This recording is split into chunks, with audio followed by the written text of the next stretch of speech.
Well, welcome to all the huddled masses in this cold winter morning. Pat, I believe you're the Yeah, one county that has escaped all this terrible chill. as Jude, I always laugh. The one county that you were in the Republic, the Met Éireann usually gives warning. 25 counties will escape the lashing winds and the ice and the frost and the snow. The one county that certainly get it is Donegal. This time around, there was 25 counties who were going to get ice and snow, and the one county that was going to escape was Donegal. Hey! And unbelievable. And then, of course, on Thursday night we got the snow, so they can get nothing right. Just delayed, just pain delayed Just delayed, rather exactly. than Yeah. pain But it removed. was so unusual to hear that Donegal was Well, not that's getting an true. orange That's weather warning. true. Because usually with high winds or bloody hurricanes or anything else, Uh, it's always we up in we we Sligo normally and get everything. Donegal Yeah, get hit. Anyway, you're looking well and fine, and sure the days are getting longer, Pat. The days are getting longer now. absolutely. I Uh, watched a movie last night, the remains of a movie you've seen it, I'm sure, that they may face the rising sun. It's on iPlayer. aye, it's You've seen it, have John you? McGahern. Yes. Yeah. What did you think? I read the book and I watched the film. I actually liked the film. That was a very sort of lyrical. It said nothing and said everything, that film. It That's said good. about a way of life and all the rest of it, about views. And, and it addressed, I think, about the guy who goes to England and come back. And he's a big timer in a small village and he cleans the floors over in Ford's and Dagenham or somewhere. I thought it was a brilliant story. Really tremendous acting, I thought. I thought the Yeah. woman, the young woman, and especially, I don't know what the guy's name, Barry something, the main Barry character. Ward, I think. Oh, very, Uh, very. Everybody was very good. They were country. There was very much a country take on life. You know, yeah. deep in the country as well. It wasn't as if where you could Yeah. see your next door neighbors. I think Mm. the isolation of places was emphasized by those shots of the countryside, which was beautiful. But you know, Absolutely. I would you like to live there, Pat? Because I see that it was beautiful, and the it was clear that certainly the man and his wife appreciated the beauty of the place and the Yeah. songs, the birds, and the lush greenery and so on. But I felt that I think I'd go crazy. I love that too, but geez, I have to have people, and they had people, but Yeah. it was very sort of narrow, and you know what are your thoughts? Exactly. The book was set in Leitrim, and Jesus, Jude, if you ever go to Leitrim, you can drive for an hour, on a road sometimes, not never passing all the car. And by the way, that is not a total exaggeration because it's happened to me. I've driven in Leitrim, and it's very, very sparsely popular. One thing what apparently is happening to them, I am not standing over this, is that now, because of its isolation, a lot of people are looking to come there because it's cheap to buy there. There's a great quality of life, and you can with modern technology, you can work from home. I have a niece, or at least Maureen has a niece that's living there, and she's from Dublin. Seems to have settled in very well. She had a tragedy in her life. She lost a child of 7 years old. But we Oh went to the God. funeral, and the community. I mean, you talk about community rallying around somebody in suffering. I Yeah. thought it was very, very Mm. impressive. But that movie, I'd urge people like yourself, probably. I'd urge everybody to see it. Mm. It's in some ways it's kind of lyrical, as you say, and beautiful. In other ways, Uh, it's sort of kind of scary, because at one point yeah, the old guy, absolutely. the guy who was the actor, the very explosive guy, he says, Yeah. sure, people, all they do is eat and drink and ride," and that Yeah. that was summing up Mm. life. Oh God, you Yeah. know. Oh, yeah, I tried to explain something. It says nothing. It's a very slow moving film, and yet it's very profound because it's true about life. And when it was over, it's a film sort of stays in your head. Yep. The things that like there was an anger in it, yet there was a lyrical thing in it. There was a bucolic thing. There was all the rest of it. But then there was a harshness as well. Uh, About the emigration and about the small lives and and so on. It was very, very good.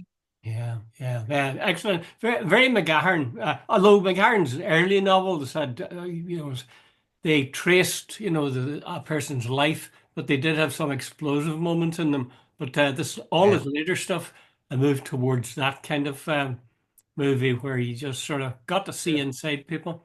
Anyway, we better move on. But there's what you said, say nothing. That's something I wouldn't mind discussing as well, which is a totally different movie.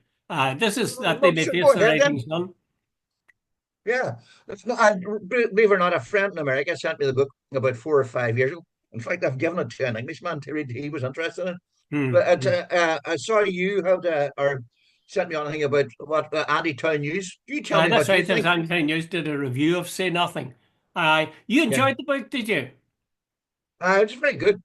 Well, I haven't read it and I haven't seen the movie either. But I thought certainly the that commentary on the movie rang true for me in that the whole thing was drawing on the Boston tapes. And that the Boston Yeah. tapes was an effort essentially to put the boot into Sinn Féin, those people who'd gone into, called the ceasefire and developed the peace. It was to put the boot into them. And if Andy Town News is right, they didn't make that clear. They made it seem as if the Price sisters and Anthony McIntyre and people like that were the only people who were Republicans. Whereas the Yeah. vast majority of Republicans were very different. They were like Jerry Kelly and all sorts of people, Jerry Adams, etc., who went with the peace process. I just thought that Yeah. was sort of fake. If what they say is true, then that's definitely sort of an effort to twist history in an untrue fashion. Don't you think? Do you have Yeah. to? Well, the book is very good. You're dead right. Right. There's several things. Apparently, that the interviews for the Boston tapes for the Republicans were done by Anthony McIntyre. Now, I've seen McIntyre on quite a few occasions, and he doesn't seem to hold much time for the Adams side of the Republican family, Adams and McGuinness, and so on. And by the way, the guy who organised it was Ed Maloney, who was the former editor of a Northern editor of the Irish Times, and he And didn't Ed seem to hold Maloney's much well time. known for not being exactly enamored of Sinn Féin.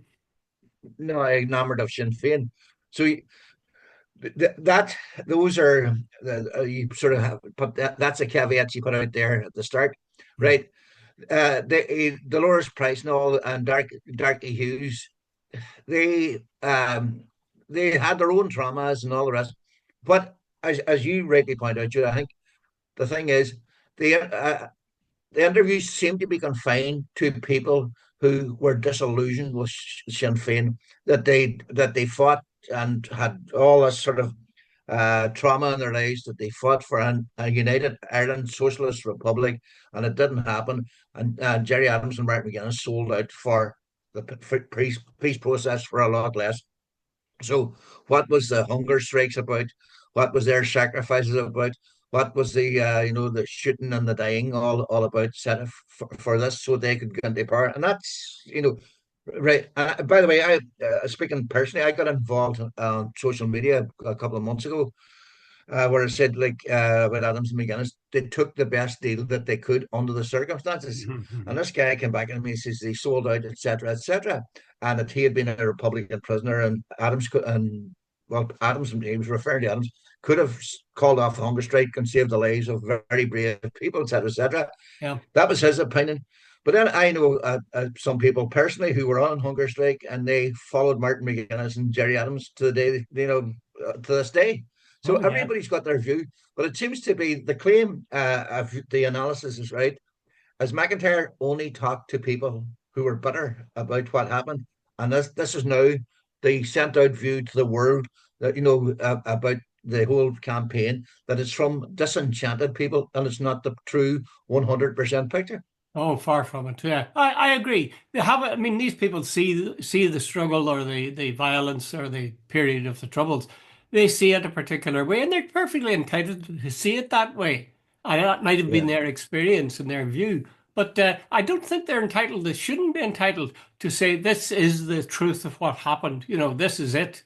Uh, to yeah, ignore the fact that 98% of their comrades have taken a different view of it, and also to set up an archive where Republicans particularly talk about the Troubles.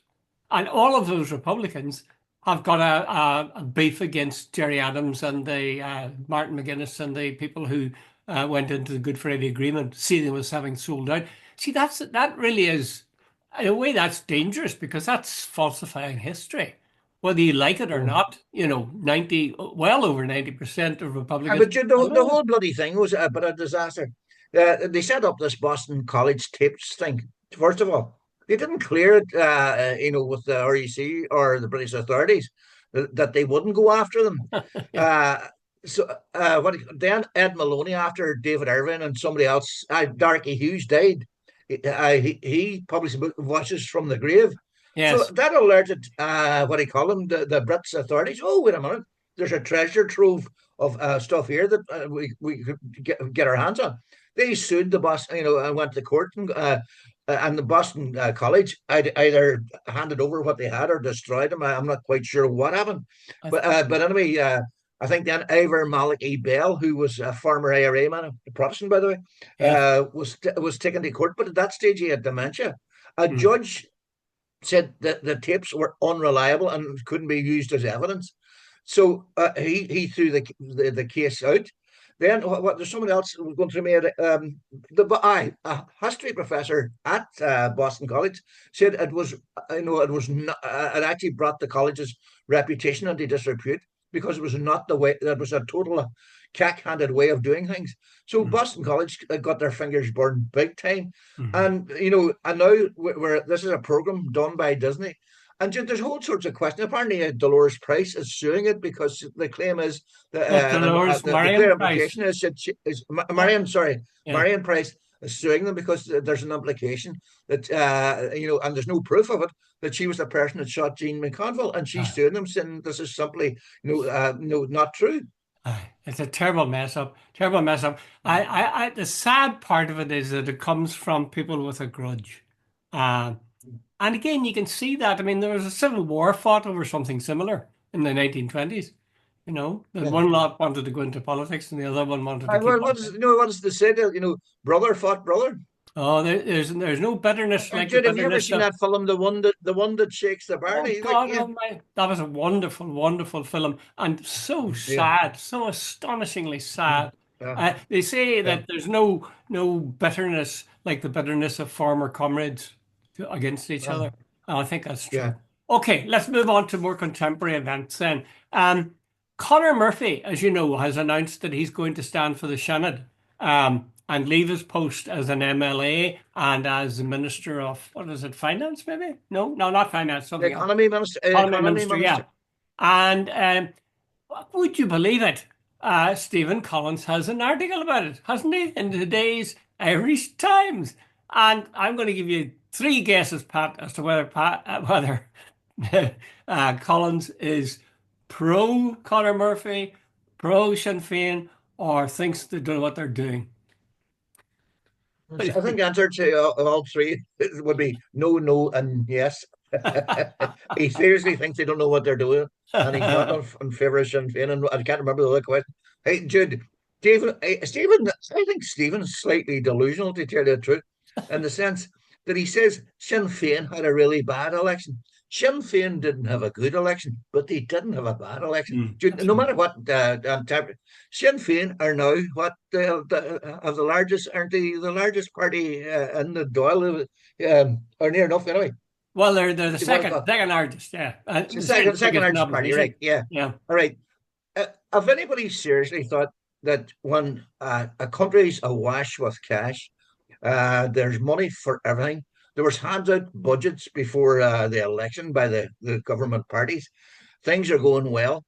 Dude, I would seriously consider not voting for Sinn Féin in circumstances like that, and I think a lot of people did.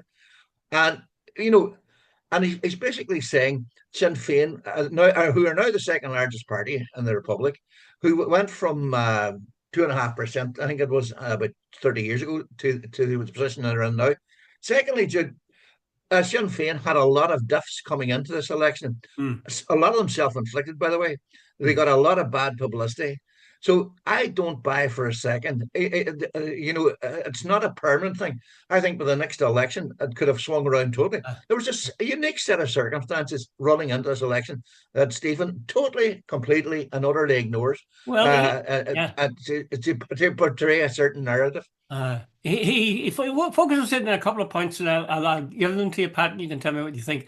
He says, for example, it is doubtful if the voters in the Republic will pay much attention to a politician who parachuted in from the north. What do you think? Is that true or false or what? Uh, Conor Murphy will be treated the same as any other politician. If he says something that's interesting, he's going to get the publicity. Conor Murphy is a serious politician. I have always rated Conor Murphy. In fact, I have my personal opinion. I always thought he should have been the leader after Martin McGuinness. For some reason, I thought he had the gravitas, and I know for a fact, every time there's a tricky situation and the media, Conor Murphy sent out to bat for Sinn Féin. Mm. Particularly the scandals around Mickey McMonagall and so on. It was Conor Murphy they sent out to. Uh, Michelle is sort of protected. So uh, but anyway, that's to say, Conor Murphy is a first class politician. what about that phrase, who to a politician who parachuted in from the north? See, I think that's a loaded term. That reveals a I lot. know the term, of You course. know, Is that the North is a place apart, and this guy has parachute. If he'd been from Kerry and he'd gone into the Dáil, would he have been parachuted in then? Well, I suppose you no, could no, no. argue, no, you could argue in a way that he's not involved with politics in the South, that he's involved with politics in the North, and you could say, in a sense, that's parachuting in. But I just detect it within that, a sense that this is to reinforce the notion that the North is different and it's part and it's Yeah, not the same yeah. thing at all. Okay, here's another couple of things he says. The new government will certainly not be putting any pressure on the British government to hold a border poll in the short or medium term. What do you think? True, false? No, that's true. Not at all. Right now, the shared island thing, Michal Martin's baby, is it's what does they say? Until we solve the problems in Northern Ireland, we will not be able to solve this whole thing about an Ed Ireland. Jude, I think that's the biggest load of hooey that could I was go. just about to Jude, say if you that. wait to the day and every unionist agrees to a United Ireland, we will never have a United Ireland. And see this thing, that we just, incremental and incremental. But the nationalist people in Ireland not entitled to any sort of consideration. The only people who get consideration are the unionists. Yeah, Is yeah. that the strategy? Well, he's saying that it will certainly not be putting any pressure on the British government to hold the border poll in the short or the medium term. I would say that depends on the pressure, and I would say that the Yeah, pressure is mounting. There's an Ireland's Future event coming up shortly, where they're going to have a big emphasis on trade unions across Ireland. Are you aware of that? yeah. It's in No, Newry. It's in Newry. I'll maybe send you the details and you see what you think. I'm thinking of going to it actually.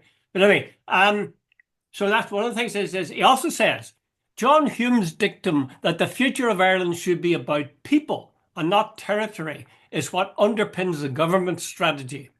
It is arguable that the structures established by the Belfast Agreement actually provide for the realisation of that vision in a way that the Sinn Féin ideal of a unitary state run from Dublin does not. So he's saying the John Hume attitude or way of proceeding, bringing people together, that's far more a united Ireland than the idea, Sinn Féin's idea of a unitary state. Would you agree? that's not what John Hume said at all. I don't recall Hume saying that. Hume said basically the land of Ireland, the land of Ireland's united, the people who are divided. But he didn't say that was prescriptive. He didn't say that, that's, there's no way, and I've never heard him saying that he wanted all this sort of airy fairy stuff. Basically, John wanted people to work together and all the rest. He didn't say that had anything to do stop it being a united Ireland. Yeah, yeah, I think that's true. It's actually, to be honest with you, I just do not believe that. And it's a very bad premise in which to proceed. If you're trying for a border poll, and if there's unionists here watch you trying to get a border poll together, and they know that if they object and say, no, we're not going to do that, if they know that that's going to put the handbrake onto the vehicle, and make it Yeah. just the engine die, of course they'll pull the handbrake and watch the engine die. You know, Yeah. if you put they put consent into the hands of people who are by definition opposed to Irish unity, then of course you're not of Irish unity. It's Um, not that, Jim. They could work together and unite there, as everybody as well as they can work, and a partition there. No, of that's course, of course. prescriptive. I couldn't agree more. One last one, he says, a consistent majority in the Republic in favour of United Ireland as an aspiration. They have also revealed a clear majority against measures such as changing the symbols of the state, like the national anthem and the flag, never mind extra taxation. Um, Consistent majority in the Republic in favour of United Ireland as an aspiration. Now, what was it? Yeah. What was it Leo Varadkar said just shortly after he resigned? I can't remember. It Move should from move an to a much stronger. aspiration to a Uh, strategy. to, to, a strategy. Well, that wasn't the word he used, but Was it not basically he uh, said it should no aspiration? longer just be an aspiration. It should be policy. Was no? I don't think it was policy either. The interesting, it was certainly it was a Yeah, significant difference to be making. But again, yeah, yeah. Stephen isn't going to make that difference. But he's right about that one thing, anyway, and that is that people are hanging tough with regard to the national anthem and the flag.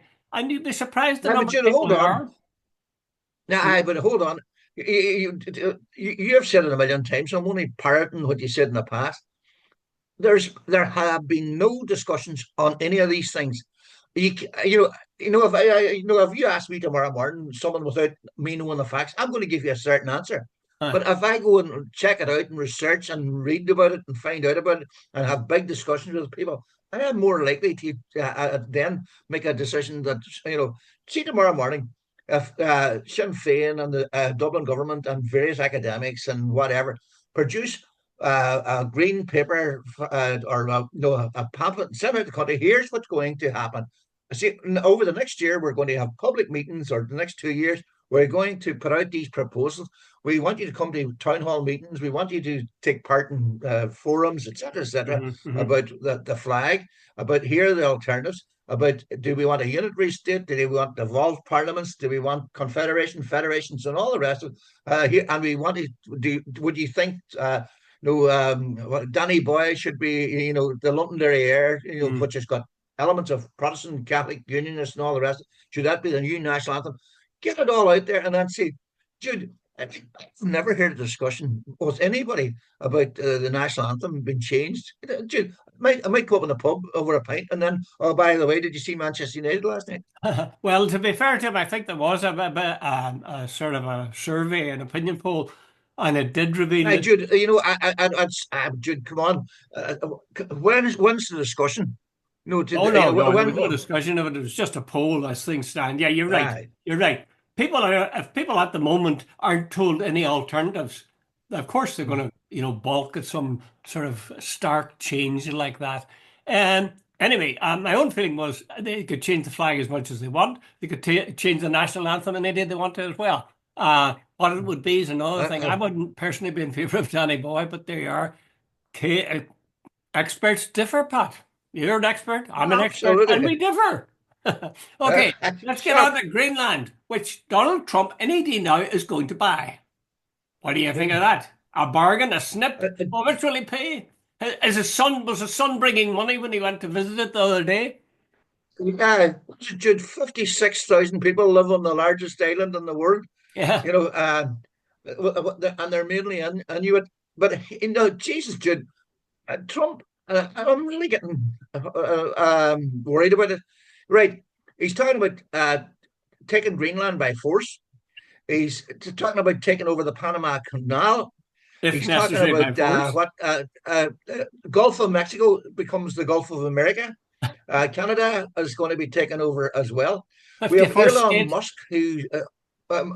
Musk, who last night had a big meeting with Alternative from Germany, which is the most far right. It's the fascists re-emerging, and he gave them a massive. He has 250 million followers on his platform. Now, how many listened to the thing last night? I heard Tony Conley on RT sort of said he was listening to it. Let's move on. Musk had a go at Britain, said the US should invade and sort of liberate Britain from Keir Starmer. He's had some meetings with your woman Maloney in Italy. Jude, you look around you and you go, right, Trump's coming into power. Vance, as vice president, is some sort of a fascist as well. They're talking about seriously, it's half joke, but it's not funny in the sense they're taking over the Panama Canal by force. Well, And Jude, you sort of go, wait a minute, what's going on here? David Lammy, the UK Foreign Secretary, he said on Thursday that the US seizure of Greenland is quotation marks not going to happen. End of quotation marks. Germany and France have warned Trump about any such move. I don't think there's a chance. He said, I think it's in a game Yeah, of destabilizing people, uh, tossing uh, things into the table and people mm, say, oh, geez, oh, what do we do? What do we do? uh, And then he gets uh, them on the hop and he might throw in something else uh, entirely different. uh, But the very idea of the Greenland, of course, is not an independent entity. It's ruled, it's sort of mother parliament in it's a Denmark. sort of a protectorate of Ah, Denmark. a bit like ourselves actually in London, This is part Uh, of the island. We're being protected. But there was talk about them considering independence and maybe voting for it at some stage, which is a bit like us again. Uh, here's a fact that I didn't know. Maybe you did. The US maintains a military base in the northwest yeah, of Greenland. aye. You Do know you that. remember there was a great program called Bargain? Yes, that's right. I saw that, Pat. I saw it. Yeah, tell me Yeah, about it. yeah, and one of the issues, remember Bergen, she sent some guy up to the Greenland, and there was all sorts of issues there. Now the Greenlanders apparently are less than happy with Denmark's response, in the sense that it's the Prime Minister Frederiksen. She said it's a matter for the Greenlanders to decide for themselves, which was hardly in a ringing endorsement of "We'll look after you" from Denmark. But anyway, the other thing I think about 60% of the Greenlanders' economy is dependent on Denmark. I think Denmark gives them a hell of a lot of subsidies and so Yes, on like that. yes. So there's all that at play. But no, you know the big issue, and I was trying to allude to it earlier on. This thing about Musk and Trump and Vance and all these people, dude. And their alliance with Netanyahu. Trump also says if the hostages and Gaza are not released, he's going to go. And I love. He says he's going to go. There's going to be a healthy pay, and I don't know how much more healthy pay the Gazans could possibly pay, and they're already paying, and so on. Yeah, But we're yeah. seeing it's going absolutely fat. No, we seem to have reached a thing. This might is right, but you almost get the impression that somebody wants a third world war. Oh, stop. Don't say that. Don't even say that, Pat. I think it's just greed for power. I don't think anybody really, well, I was going to say nobody would want a world war, but then, of course, the military industrial complex would certainly want one because they could make billions out of it, creating weapons. But a poll showed that over 67% of Greenland adults wanted independence from Denmark at some point in the future. Does that sound familiar? At some at some Absolutely, point yeah. in the future. Well, In other some, words, well, they're a bit like some of the people here that it's make me chaste, Lord, but not yet. just Like not right now. like St. Augustine. Okay, I can see the time is ticking relentlessly on, so it's time to look at maybe the last topic for the day. Ireland cannot, this is an article again in the Irish Times this morning. Ireland cannot rely on a soft and woolly international reputation anymore. That was something you didn't say it was soft and woolly, Pat, but you talked about soft power. That Ireland, Mm, south of Ireland, mm. had this reputation in the world which was envied by many. This guy says, or this woman says, it's gone.